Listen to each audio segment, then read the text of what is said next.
to assist those.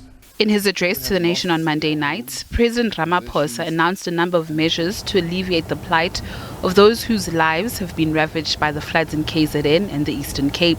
Some political parties have welcomed the news, whilst the governing party says it will also join the effort as a party to provide relief.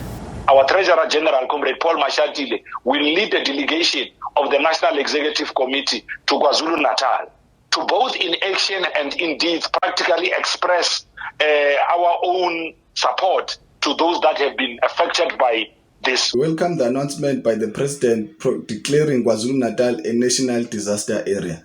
This simply means that all the resources, the personnel and the expertise that is required by the province of KwaZulu-Natal is going to come from the national government. Other parties have raised the scourge of corruption at all levels of government as a risk to their relief effort.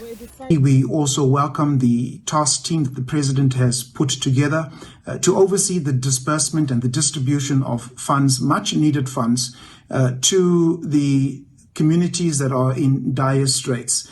President Cyril Ramphosa must outline in detail the steps they will take to prevent corruption and fraud as far as the disaster funds is concerned. Al-Jamaa is glad that government seems to be on top of making sure that the relief gets to the people that needs it. Oversight is very important. We expected that President Ramphosa will also announce that credible organizations such as the Gift of the Givers, community-based organizations and religious organizations will administer these funds. Ramphosa said he would request a joint sitting of Parliament next week to ensure that MPs can be directly involved in overseeing the relief effort. It's an announcement that some political parties welcome and intend to engage with. We've been devastated by last week's floods.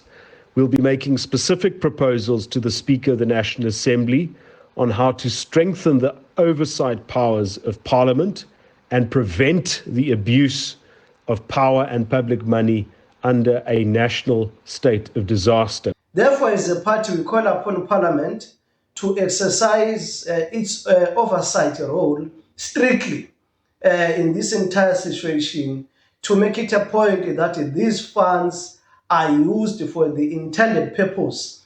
Meanwhile, the EFF says it will comment at a later stage. Natasha Piri, SABC News, Johannesburg.